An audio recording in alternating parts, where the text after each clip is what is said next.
what goes up. Oi, Marie! Oi, Marie!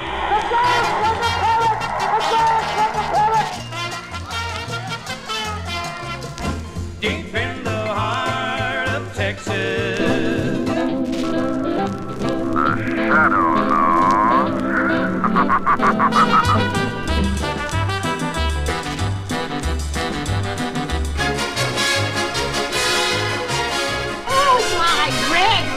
I bet it's Manischewitz. No, lady. I buy strictly American.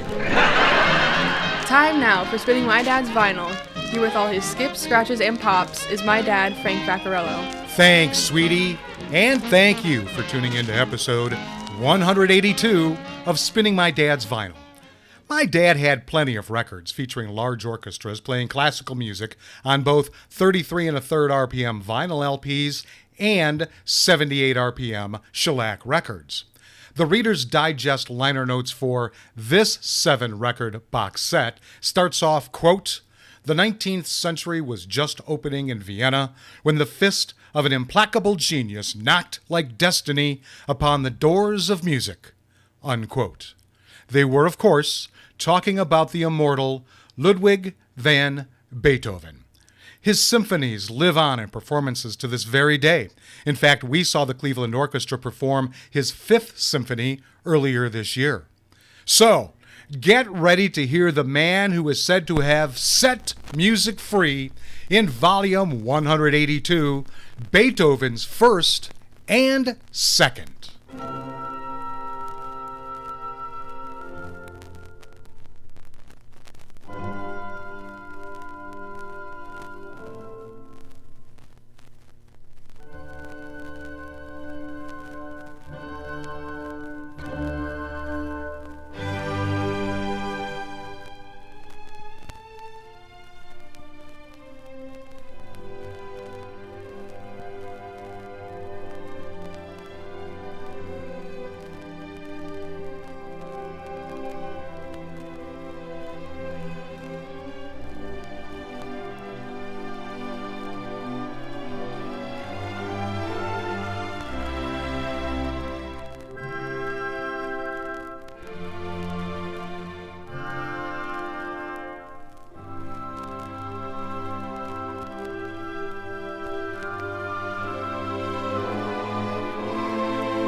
There is René Leibowitz, conducting the Royal Philharmonic Orchestra and the Beecham Choral Society, performing the first movement, Adagio, Molto, Allegro con Brio, of Beethoven's Symphony No. 1 in C major, Opus 21.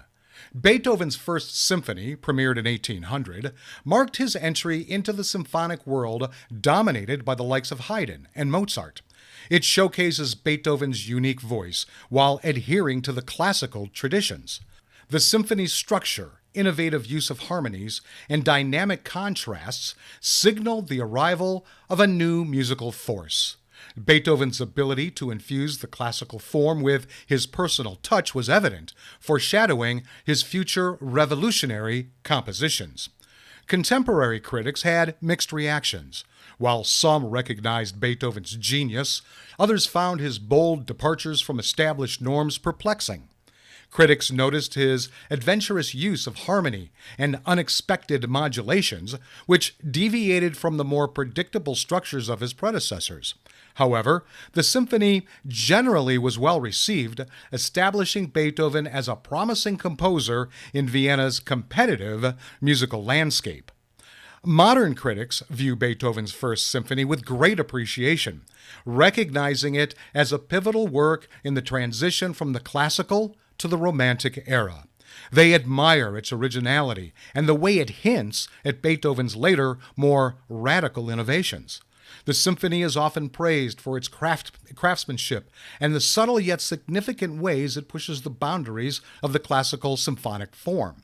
Overall, Beethoven's First Symphony is significant for both its historical context and its musical content. It represents the dawn of Beethoven's symphonic career and a bridge between the classical traditions of the 18th century and the emotive, expansive works of the Romantic period. Today's critics continue to celebrate it as a masterful blend of tradition and innovation, cementing Beethoven's legacy as a transformative figure in Western classical music.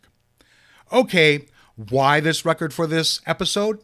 Well, this is one of those box sets I kept missing, and I have no real excuse other than I was enjoying the jazz and other types of music my dad collected. Plus, it's tough to play some of these classical recordings and break them up into anything that makes sense. I had almost forgotten about this set, but I'm glad I stumbled upon it when I was doing my planning for this season. These are great recordings, and although I'll be reading other liner notes in a few, I wanted to call this passage to your attention to think about while you are listening.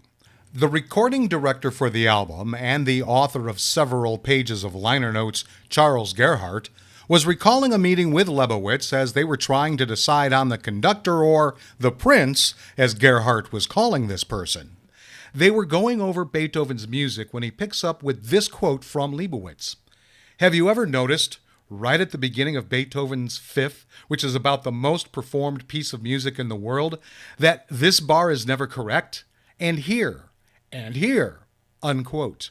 And 48 hours later, he had covered some 600 common errors in the performances of Beethoven's symphonies.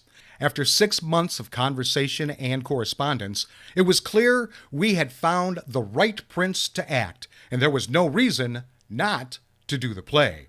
And after reading that, I was much more excited to hear these recordings. But mostly, I had the opportunity to put some of the history to use I learned in that college classical music course from a long, long time ago. So, let's move on.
Beethoven's First Symphony, Second Movement, Andante Cantabile con Moto.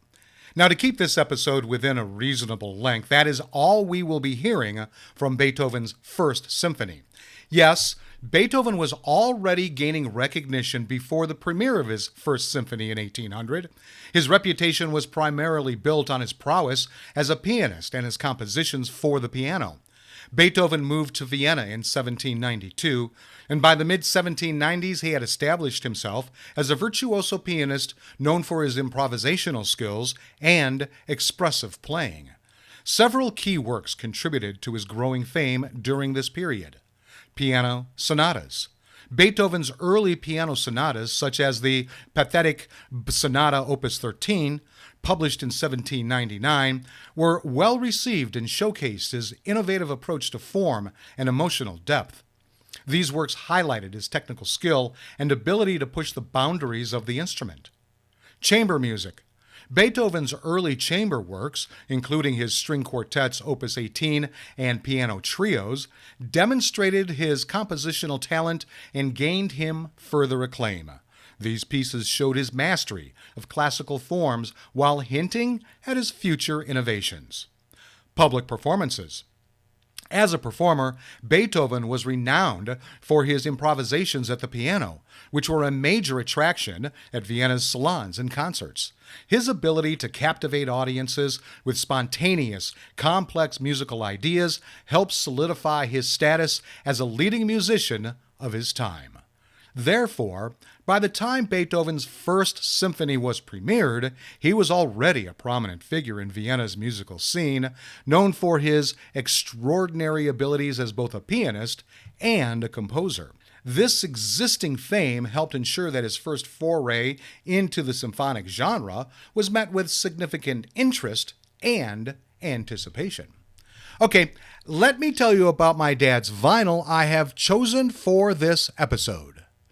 Beethoven, René Leibowitz, the Royal Philharmonic Orchestra, the Beecham Choral Society, the 9 Symphonies of Beethoven.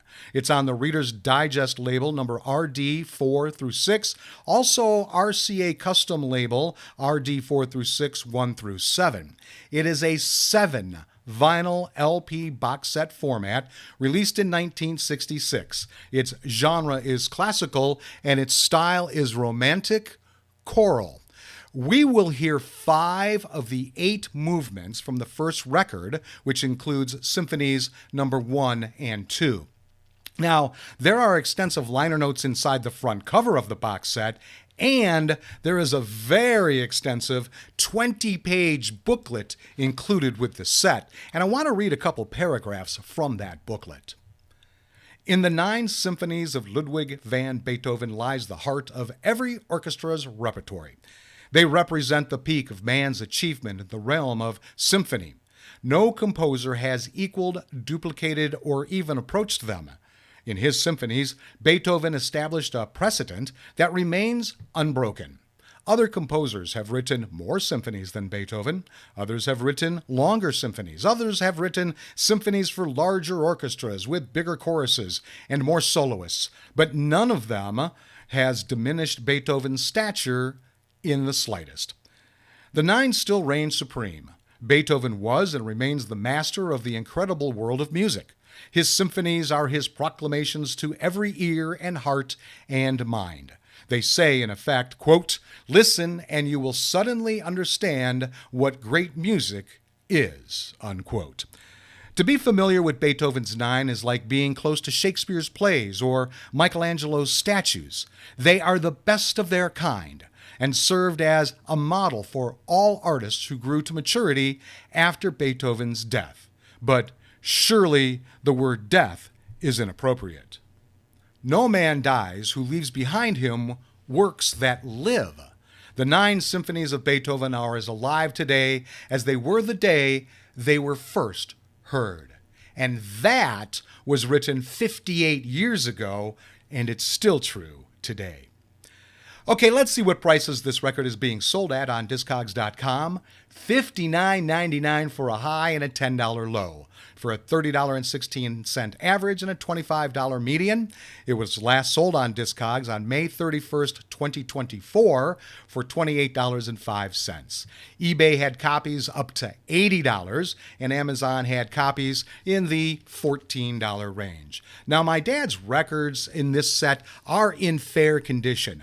Not as much crackle and pop as I expected. It does get in the way of some of the quiet bits, but it's not too bad, especially after I re-recorded it. We're using the new needle. The surface is really clean and for the most part scratch-free because the records are protected in a quality thick paper sleeve. Now, the box is in fair to poor condition. Quite a lot of severe wear along the wide edge of the box set. Beethoven's headshot is in blue, and it looks as if it had been lifted off a $20 bill. That's the kind of artwork that is on the front. There's also a scrape on it that looks like tape had been applied and then lifted. The back is still pretty white as well. The internal booklet is in good condition and contains so much information, I'm actually not using it because it would really take forever to get through this episode, so I'm doing a lot of summarizing. So I think I will value my dad's box set at $10. Okay, let's move on to the Second Symphony, and we'll start with the second movement.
Once again, the Royal Philharmonic Orchestra and the Beecham Choral Society, under the direction of Rene Leibowitz, performing Beethoven's Symphony No. 2 in D major, Opus 36, with the second movement, Larghetto. Beethoven's Second Symphony, composed in 1802, represents a crucial period in the composer's life, marking his transition from the classical to the Romantic era. Written during a time of personal crisis, as Beethoven grappled with his worsening deafness, his symphony nonetheless exudes vitality and optimism. It is known for its bold structure, innovative use of harmony, and dynamic contrasts, showcasing Beethoven's evolving compositional style and paving the way for his later, more revolutionary works. At its premiere, Beethoven's Second Symphony received mixed reviews. Some critics were puzzled by its length and complexity, finding it challenging to appreciate its departure from the more straightforward symphonies of Beethoven's predecessors like Haydn and Mozart. Despite this, others praised its energy and inventiveness, recognizing Beethoven's unique voice and the emotional depth conveyed in the music. Over time, these early reactions evolved as the piece became more understood and appreciated. In contemporary assessments, Beethoven's Second Symphony is celebrated as a significant achievement in the symphonic repertoire.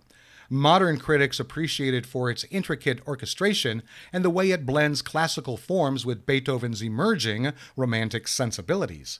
The symphony is often noted for its humor and vivacity, particularly in the playful Scherzo and the spirited finale, which highlight Beethoven's masterful use of rhythm and thematic development. Overall, the Second Symphony is now viewed as a testament to Beethoven's resilience and creativity during a tumultuous period in his life. It stands as an essential work that bridges his early and middle periods, illustrating his growing confidence and experimentation with the symphonic form. This evolution in perception, from initial confusion to widespread acclaim, underscores the lasting impact and significance of Beethoven's Second Symphony in the canon of Western classical music. Time now for this episode's interesting side note, and it has to do with many of the musical terms I have been throwing at you. As a musician who played the trumpet in high school symphonic band, I had to know a lot of Italian words that indicated how to play the music in front of me.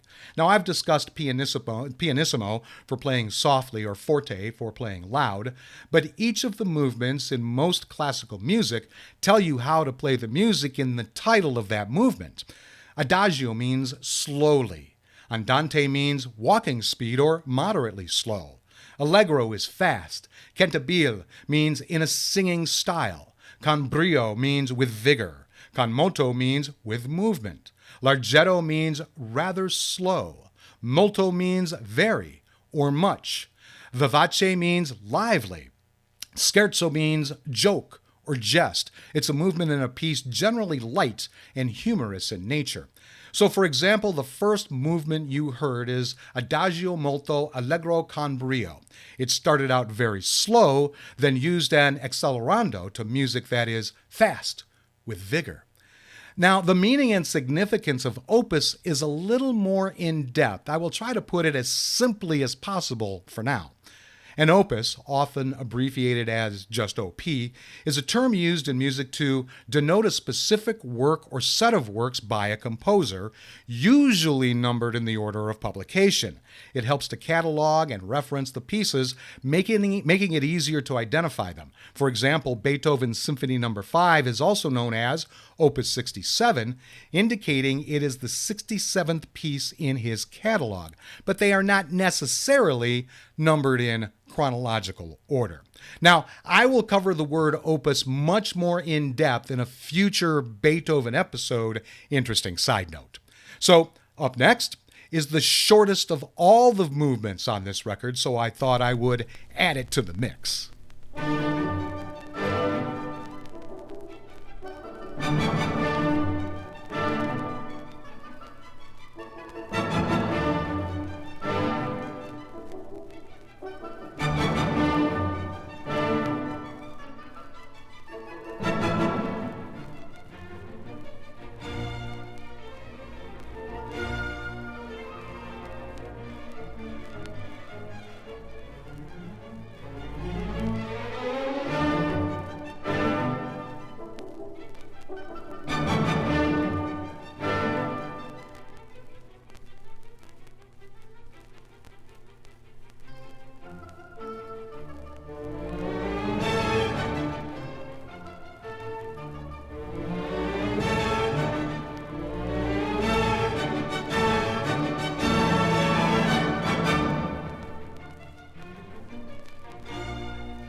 Beethoven's Second Symphony, third movement, Scherzo.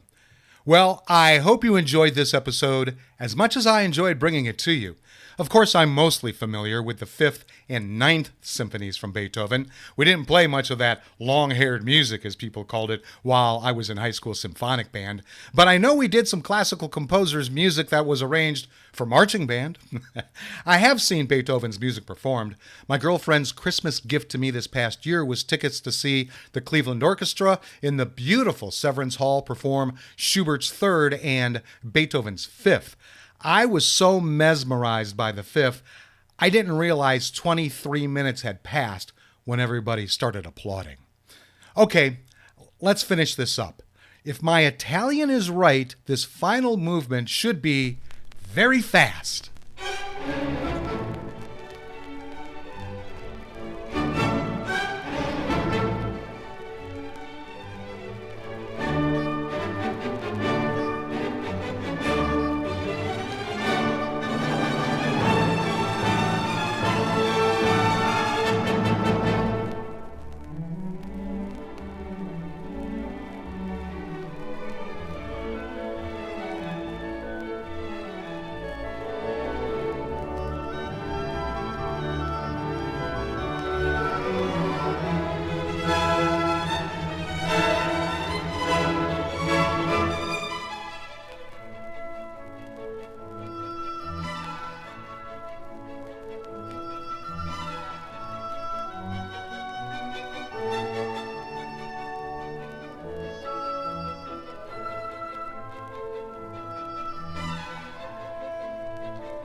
Beethoven's Second Symphony, Fourth Movement, Allegro, Molto. And there you have selections from the first two symphonies of one of, if not the greatest composer of all time. So thanks for tuning into Volume 182, Beethoven's First and Second, however you did. If you want more information about this show, head over to spinningmydadsvinyl.com. I'll be back next week with all my skips, scratches, and pops for Volume 183, 6 pages of Patty on 78. Until then, go with the flow, my friends.